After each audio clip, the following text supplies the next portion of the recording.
نہ اے ایمان والو، نہ خیانت کرو اللہ کے ساتھ اور اس کے رسول کے ساتھ، اور نہ خیانت کرو آپس میں امانتوں میں، اور جبکہ تمہیں پتہ ہے کہ خیانت صحیح چیز نہیں ہے۔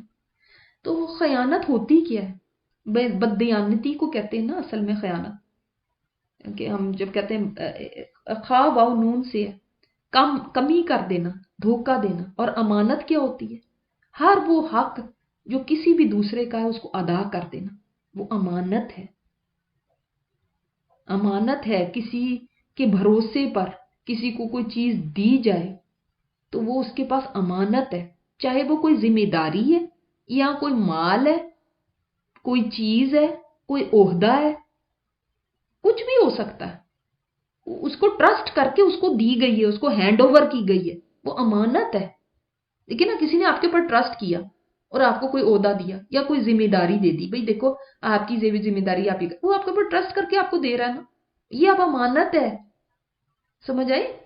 یہ امانتیں ہیں کہ آپ گروپ انچارج ہیں، یا آپ کوئی ٹیچر ہیں، یا آپ کوئی وزیر ہیں، یا آپ کوئی مشیر ہیں، یا آپ کوئی اکاؤنٹنٹ ہیں، یا آپ کوئی سیکٹری ہیں، یا کوئی بھی جو بھی عہدہ یا جو بھی ذمہ داری آپ کے اوپر ہے، ایون اگر آپ ایک ماں ہیں تو اللہ تعالیٰ نے آپ کے ذمے کوئی چیز لگائی ہے، وہ ایک امانت ہے، اور امانتوں کا سوال ہونا ہے۔ اب جو اس بھروسے کو توڑ دے گا نا، اس نے خیانت کی۔ کسی نے آپ سے پوچھا یا رسول اللہ قیامت کب آئی؟ آپ نے فرمایا جب امانتیں ضائع ہونے لگیں، نااہل لوگ حکمران بن جائیں گے، تب قیامت کا انتظار کرنا۔ نااہل کو عہدے پہ بٹھانا بھی خیانت ہے، یہ عہدہ یہ اس لائق نہیں تھا۔ اور آپ صلی اللہ علیہ وسلم نے فرمایا جس کے پاس دیانت نہیں اس کے پاس ایمان نہیں، اور جو عہد پورا نہیں کرتا اس کے پاس کوئی دین نہیں ہے۔ یعنی امانت داری جس میں نہیں ہے نا اس میں کوئی ایمان نہیں ہے۔ اس کے بارے میں دو واقعات بھی آتے ہیں۔ ایک تو ابو لبابہ کا واقعہ آتا ہے، جنہوں نے بنو قریظہ، اگر آپ نے سیرت پڑھی ہے تو بنو قریظہ کے یہودیوں کے پاس آپ صلی اللہ علیہ وسلم نے ان کو بھیجا تھا، تو انہوں نے پوچھا کہ یعنی ان سے پوچھا ابو لبابہ سے کہ ہمارے بارے میں آپ صلی اللہ علیہ وسلم کیا فیصلہ کرنے والے ہیں نا، تو انہوں نے اپنی گردن کی طرف ایسے ہاتھ کر کے بتا دیا کہ تمہارے گلے کٹنے والے ہیں۔ تو یہ پھر بعد میں ان کو احساس ہوا کہ میں نے آپ کا راز بتا دیا ہے اور یہ خیانت ہو گئی، میں نے تو آپ صلی اللہ علیہ وسلم کے ساتھ خیانت کر دی۔ تو جب ان کو یہ احساس ہوا تو آئے اور مسجد نبی میں ایک ستون کے ساتھ اپنے آپ کو باندھ لیا، اور ابھی بھی مسجد نبی میں یہ ستون ہے، جو ابو لبابہ کا ستون ہے نا، یہ ابھی بھی وہاں پہ ہے، اس ستون کے ساتھ اپنے آپ کو باندھ لیا تھا، اور 9 دن اسی حالت میں رہے تھے کہ کچھ کھایا پیا نہیں تھا، تو غشی آ گئی، بے ہوش ہو کے گر پڑے کہ میں نے نہیں اپنے آپ کو کھولنا جب تک کہ آپ صلی اللہ علیہ وسلم نہیں مجھے آگے کھولیں، اور جب تک کہ میری نہیں بخشش ہو جائے، کیونکہ میں اس وقت تک ایک لقمہ بھی نہیں کھاؤں گا چاہے میں مر ہی جاؤں۔ کہتے ہیں کہ میں نے اتنا ان کو احساس ہوا نا کہ میں نے اللہ رسول کی خیانت کر دی، میں نے ان کا راز دے دیا۔ تو اس کے بعد پھر آیات اتری اور لوگوں نے ان کو جا کے خوشخبری دی، پھر بھی فرمانے لگے نہیں واللہ میں کوئی مجھے نہ کھولے، میں نے اپنے آپ کو کسی سے بھی نہیں کھلواؤں گا واللہ، سوائے اس کے کہ آپ صلی اللہ علیہ وسلم آ کے خود مجھے کھولیں۔ تو پھر آپ نے آ کے ان کو کھولا تھا، پھر اتنے خوش ہوئے تھے، فرمایا میں اپنا سارا مال صدقہ کروں گا۔ آپ نے فرمایا نہیں، صرف 1/3 صرف دے دو، بس کافی ہے۔ اسی طرح آپ کو حاتب بن ابی بلتع کا پتہ ہوگا کہ جب انہوں نے آپ صلی اللہ علیہ وسلم مکہ کی طرف تشریف لے جا رہے تھے جب جنگ کے لیے، فتح مکہ کے لیے، تو انہوں نے آپ کا راز بتا دیا تھا وہاں پہ، تو اس کے بعد ان کو بہت احساس ہوا کہ یہ میں نے کیا کر دیا ہے، اور اللہ تعالیٰ نے پھر ان کو معاف کر دیا تھا۔ اور جان لو کہ تمہاری مال اور تمہاری اولادیں فتنہ ہے۔ فتنہ یہ وہ والا اردو والا فتنہ نہیں کہ کوئی کسی کو کہہ رہا ہے تم بہت فتنہ پرداز ہو، بہت مطلب فسادی ہو، وہ والا فتنہ نہیں ہے۔ یہ فتنہ کیا ہے؟ امتحان ہے، یہ تمہارے امتحان کے پرچے ہیں، اور بڑے مشکل پرچے ہیں، یہ بڑے ہی مشکل پرچے ہیں، بہت مشکل ٹیسٹ ہیں۔ یعنی کیا مطلب ہوا کہ یہ تمہارے امتحان ہے؟ مطلب یہ ہے کہ یہ وہ 2 چیزیں ہیں جو انسانوں کے پیروں کی بیڑیاں بن جاتی ہیں، اس کو روک لیتی ہیں اللہ کے راستے پہ چلنے سے۔ یہ وہ چیزیں ہیں جو انسان کو روک لیتی ہیں اللہ کے حکموں کو ماننے سے، اللہ رسول کی وفاداری سے، دین پہ چلنے سے۔ ان کی اٹریکشن یا ان کے اندر اتنا اپنا وقت سپینڈ کر لینا، ان کی خواہشات، مثلا اولاد ہے تو اس کی خواہشات پوری کرنا، یا اس میں اتنا بڑھ جانا کہ اس میں اللہ کے حکم ٹوٹ رہے ہیں تو ٹوٹ رہے ہیں، یا مال کے لیے اس قدر دیوانہ وار انسان کام کرنے لگے مال کو حاصل کرنے کے لیے کہ اس میں نہ وہ اس کو سوچ رہا ہے کہ نماز کا وقت کیا ہے، یا اللہ کا حکم کیا ہے، یا یہ حلال طریقہ ہے یا یہ حرام طریقہ ہے، یا کیا۔ یہ امتحان ہے نا، اور اس امتحان کے ذریعے اللہ تعالیٰ آزما لیتا ہے کہ کون ہے جو میرا شکر گزار ہے، اور کون ہے جو ناشکرا ہے، کون ہے جو میرا اوبیڈینٹ ہے، کون ہے جو ڈس اوبیڈینٹ ہے، کون ہے جو یہ پا کے بھی مجھے یاد رکھتا ہے، کیونکہ بڑی جلدی مال آتا ہے، انسان بڑی جلدی اللہ کو بھول جاتا ہے قرآن کی طرف بلانے کی وجہ سے۔ باقی چیزوں میں بھی ایسے ہی ہے، لیکن صرف آپ کہیں گے پتہ نہیں آج اسی ٹاپک کو لے کے بیٹھ گئی، لیکن جسٹ ایک ایگزامپل کے طور پہ بتا رہے ہیں۔ جب لوگ کو بلایا جاتا ہے نا تو ان کے پاس، جب وہ عذر دیتے ہیں جو لوگ، ان کے پاس یہ دو عذر سب سے کامن ہے۔ یہاں تو یہ بچے چھوٹے ہیں، بچوں کی مصروفیت، بچوں کو یہاں لے جانا ہوتا ہے، بچوں کو ان کی یہ کیا گیمز ہیں ان کے اوپر لے جانا ہے، ان کے اسکول سے پک اپ کرنا ہے، ان کو گھر لانا ہے، ان کو فلانا کرنا ہے، یہ کرنا ہے، ہم تو نہیں کر سکتے۔ یا دوسرا ہوتا ہے میری جاب ہے، میرا بزنس ہے، میرا فلاں کام ہے، یہ پروفیشنز ہوتے ہیں ان کے۔ یہ دو چیزیں ہیں۔ کوئی بھی نہیں یہ کہتا کہ میں آرام سے گھر میں بیٹھی ہوں لیکن میں پھر نہیں آ سکتی۔ بچہ رو رہا ہے، اس کی کوئی ضد نہیں میں پوری کر رہی تو کوئی بات نہیں، ایسی کوئی قیامت نہیں آ گئی، اللہ نہ ناراض ہو، بس کوئی بات نہیں ہے۔ اگر بچوں کی یہ چیز نہیں بھی ہوئی تو کوئی مسئلہ نہیں ہے، ادھر دین کا کام ہے، اس کے لیے میں ٹائم دے رہی ہوں، بچوں کا یہ مطالبہ نہیں بھی پورا ہوا تو کوئی بات نہیں۔ نہیں، ہم کہتے ہیں ان کے منہ سے نکلی ہوئی بات ہم کیسے نہ پوری کریں، بچے کا دل ٹوٹ جائے گا۔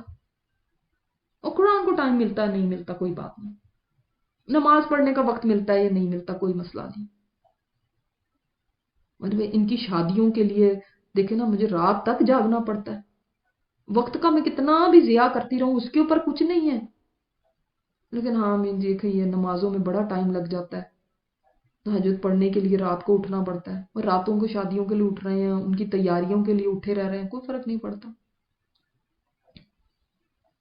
تو یہ اولاد ہے اور یہ مال ہے، یہ انسان کو بخیل بھی بنا دیتی ہے۔ یہ سوچتے کہ اللہ تعالیٰ کے پاس کتنا بڑا اجر ہے، تو یہ اجر عظیم بھول کے تم کہ اللہ کتنا بڑا اجر دے سکتا ہے، وہ بھول کے تم ان میں ہی لگ گئے۔ سب سے زیادہ محبت تو اللہ کی ہونی چاہیے۔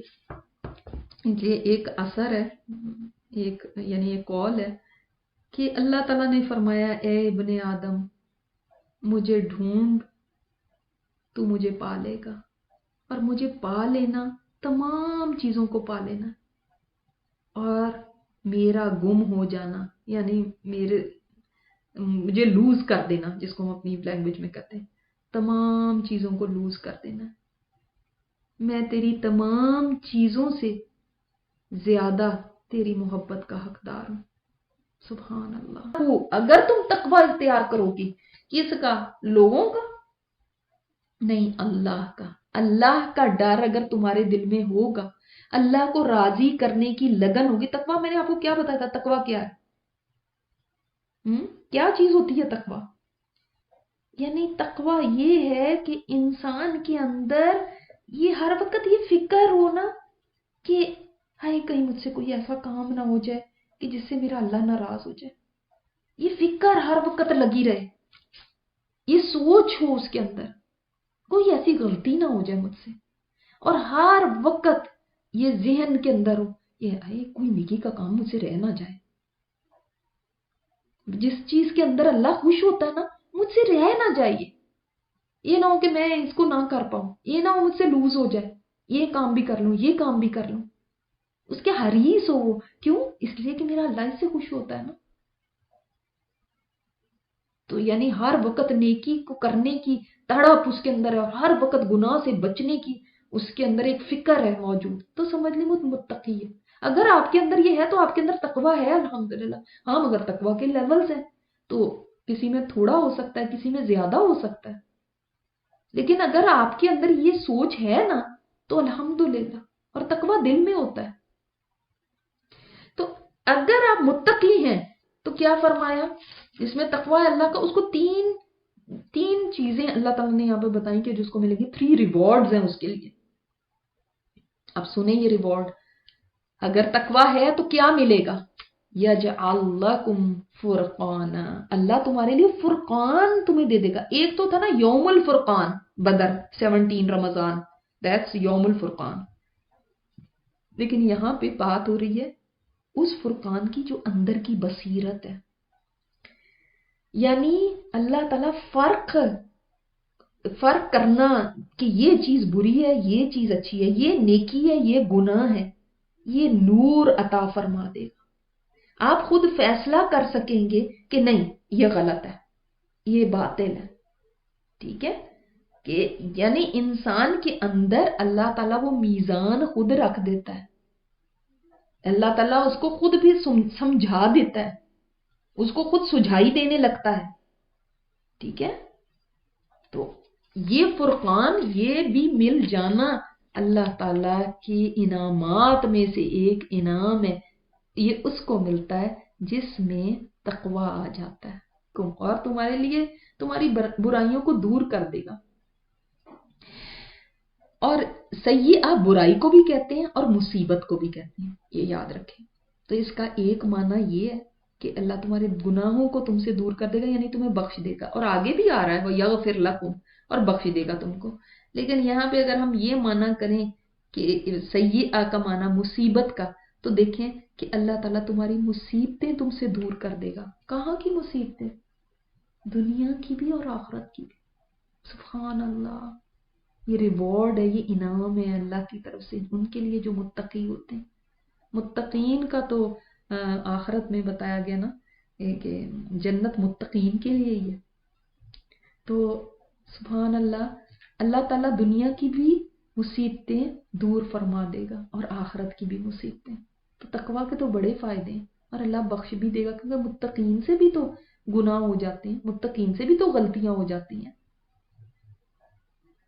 واللہ ذو الفضل العظیم، اور اللہ بڑے فضل والا ہے، اس کی فضل کی تو کوئی انتہا ہی نہیں. دیکھو انسان چھوٹا سا بھی کام کرتا ہے نا، سبحان اللہ، اللہ تعالیٰ کا فضل کتنا ہوتا ہے کہ اس سے کتنی زیادہ ٹائمز بڑھا کے اس کو عطا فرماتا ہے، کتنا گنا بڑھا کے اس کو دیتا ہے. دنیا میں وہ چھوٹی سی چیز کر لیتا ہے اور دیکھو بشارتیں اس کو کتنی بڑی چیزوں کی مل جاتی. اب جنت جو ہے وہ کسی بھی عمل کی قیمت تو نہیں ہو سکتی کہ بھئی یہ اس نے کوئی جان بھی دے دے تو اس کی قیمت بھی جنت نہیں بن سکتی. لیکن اللہ تعالیٰ کی وہ ذو الفضل العظیم ہے نا، بہت بڑا فضل کرنے والا ہے. جتنا انسان ڈیزرو بھی نہیں کرتا اس سے زیادہ عطا کرتا ہے. اور جب مکر کر رہے تھے، چالیں چل رہے تھے تیرے ساتھ وہ لوگ جنہوں نے کفر کیا، اور یہ بھی از کہہ کے کیا یاد کرایا گیا، وہ والا ٹائم جو مکی پیریڈ تھا، جس کے اندر جو لاسٹ کا ٹائم تھا نا، اس کے اندر کیا ہوا تھا، کافر لوگ اس قدر آپ صلی اللہ علیہ وسلم کے در پہ ہو گئے تھے کہ انہوں نے منصوبہ بنایا آپ صلی اللہ علیہ وسلم کے خلاف، جس کے اندر کہ انہوں نے یہ سوچا دار الندوہ میں بیٹھ کے، آپ کو پتا ہے کہ جس میں انہوں نے یہ سوچا کہ اب آپ صلی اللہ علیہ وسلم کے ساتھ کیا کیا جائے. اب اس میں ابلیس بھی شامل ہوا تھا انسانی شکل میں، ایک بزرگ سا بن کے. انہوں نے کہا تم کون ہو؟ کہنے لگا میں نجد کا ایک شیخ ہوں، اور مجھے پتا چلا کہ تم کسی بہت اہم بات کے اوپر مشورہ کر رہے، تو میں بھی آ گیا ہوں تاکہ میں بھی کوئی خیر خواہی میں کوئی کمی نہ رہ جائے، میں بھی کوئی رائے دے سکوں. تو آخر جب وہ آپس میں مشورے کرنے لگے نا کہ ہم کیا کریں، تو اس وقت ان کی ایک رائے یہ تھی لیُثْبِتُوکَ، کہ وہ قید کر لیں آپ صلی اللہ علیہ وسلم کو. انہوں نے ایک سوچا کہ بھئی ان کو ایسا کرتے ہیں، ان کو قید میں ڈال دیتے ہیں. پھر انہوں نے کہا بھئی قید میں اگر ڈالیں گے تو یہ شیطان ابلیس بدبخت، اس نے یہ کہا کہ نہیں اگر قید میں ڈالیں گے تو پھر تو یہ صحیح نہیں ہوگا، اس لیے کہ ان کے جو ساتھی ہیں یہ جو ہیں یہ بہت پاورفل ہو جائیں گے، یہ پھر پاورفل ہو کے پھر ان کو پھر انکے آکے ان کو چھڑانے کے لیے آ جائیں گے اور تم لوگوں سے آکے لڑیں گے اور اس کو چھڑا کے لے جائیں گے، اور یہ بھی ہو سکتا ہے اپنے ساتھ اور بھی سپورٹر لے آئیں اور بہت زبردست تم سے انتقام لیں۔ تو سب نے کہا کہ یہ تو واقعی بڑی اچھی اس نے بات کی ہے، واقعی یہ تو ہمیں نہیں کرنا چاہیے۔ پھر دوسرے نے کہا کہ ان کو جلا وطن کر دو، یہاں سے نکال دو، پھر تو نکل جائیں گے تو پھر ہمیں ان کا کوئی نقصان نہیں ہوگا۔ تو اس نے کہا کہ نہیں، یہ بھی ٹھیک نہیں ہے، تم نہیں دیکھتے کہ ان کی باتیں کیسی ہیں، ان کی زبان کتنی میٹھی ہے، دلوں پہ یہ قبضہ کر لیتے ہیں، ہر کوئی ان کی باتوں کا گرویدہ ہو جاتا ہے۔ اگر تم نے ایسا کیا نا، یہ تو اپنی زبان سے اور اس سے اتنے ساتھی اپنے اور پیدا کر لیں گے، پھر تو یہ تمہاری طرف آئیں گے نا تو پھر تمہیں چھٹی کا دودھ یاد آ جائے گا، تو یہ تم سب کو مار دیں گے، تو اس لیے یہ سیف نہیں ہے۔ پھر ایک نے کہا ابو جہل نہیں کہا جاتا ہے، اس نے کہا کہ ایک رائے میری بھی سن لو، میرا خیال یہ ہے کہ تم سب کے ذہن میں بھی یہ بات نہ آئی ہوگی، اور وہ یہ ہے کہ ہر قبیلے کا ایک نوجوان جو بہادر ہے اور وہ ہے، اس کو چن لو اور یہ سب مل جائیں اور پھر یہ جا کے اپنی تلواروں سے ان کے ٹکڑے کر دیں۔ پھر تو اس کے قبیلے کے لوگ یعنی بنو ہاشم، ان کو ہمت نہیں ہوگی کہ قریش کے سارے قبیلوں سے لڑیں، کیونکہ ہر قبیلے کا ایک ایک نوجوان اس میں شریک ہو، تو پھر زیادہ سے زیادہ کیا ہوا، قصاص تو ہوگا نہیں، دیت ہی ہوگی، تو ہم دیت دے کے اپنی جان چھڑا لیں گے اور ان کا بھی خاتمہ ہو جائے گا۔ اب ابلیس تو اچھل پڑا، کہنے لگا واللہ بس یہ رائے سب سے بیسٹ ہے، اس کے سوا کوئی اور بات تو سمجھ نہیں آتی، بس یہی کرو اور اس قصے کو ختم کرو۔ تو یہ انہوں نے فیصلہ کیا، اور آپ صلی اللہ علیہ وسلم کو اللہ تعالیٰ نے وحی کے ذریعے جبرائیل علیہ السلام آئے اور آپ کو بتا دیا کہ آج رات آپ اپنے گھر میں اپنے بستر پہ نہ سوئیں، کافروں نے آپ کے خلاف یہ بات کر لی ہے۔ تو آپ نے یہی کیا، آپ کو ہجرت کا حکم ہو گیا تھا، آپ صلی اللہ علیہ وسلم نے اپنے بستر پہ حضرت علی کو سلایا، اور دیکھیں یہ کتنی رسکی بات ہے نا، کتنی رسکی بات ہے کہ اب دیکھیں دشمن آ رہا ہے اور اس بستر پہ آ کے ان کو بھی تو کچھ کر سکتے تھے نا، ان کو مطلب نقصان دے سکتے تھے، لیکن سبحان اللہ کہ حضرت علی فرماتے ہیں کہ اس دن سے زیادہ، اس رات سے زیادہ میٹھی نیند نہیں مجھے کبھی آئی، کہ کیوں، اور میں بے دھڑک ہو کے سویا۔ کیا وجہ تھی؟ وجہ یہ تھی کہ آپ صلی اللہ علیہ وسلم نے فرمایا تھا کہ صبح کو امانتیں دے کے، لوگوں کی امانتیں دے کے اور پھر میری طرف آ جانا۔ تو وہ کہتے ہیں کہ مجھے تو یقین تھا کہ میں صبح تک زندہ رہوں گا، باقی راتوں میں تو یہ ہو سکتا تھا کہ کسی رات سوؤں تو صبح اٹھوں ہی نہیں، لیکن اس رات میں مجھے یقین تھا کہ میں صبح تک زندہ رہنے والا ہوں۔ یہ ہوتا ہے نا یقین اللہ کی بات پہ، رسول کی بات پہ، ان کے تو ساتھ ہی لے کے جانی چاہیے تاکہ ان کو نقصان ہو، اور ویسے بھی ہمیں بھی اس وقت ضرورت ہوگی، راستے میں پتہ نہیں کیا کیا ضرورتیں پڑے، تو ہمیں ضرورت بھی ہے تو کیوں نہ ہم لے چلیں۔ نہیں، حضرت علی کو لٹا کے گئے ہیں کہ آپ یہاں پہ رہیں اور ان کی امانتیں سپرد کر کے آئیں گے آپ، اور آپ صلی اللہ علیہ وسلم ان کے سامنے دروازے سے نکلے اور دیکھا تو آگے کافر کھڑے میں گھیرا ڈال کے، اور اس وقت آپ صلی اللہ علیہ وسلم نے سورہ یاسین کی آیات پڑھی ہیں اور ان کی طرف ایک مٹھی میں مٹی اور کنکر لے کر پھینکے ہیں، جو ان کی آنکھوں میں پڑ گئے، وہ کچھ دیکھ ہی نہ سکے کہ آپ نکل گئے۔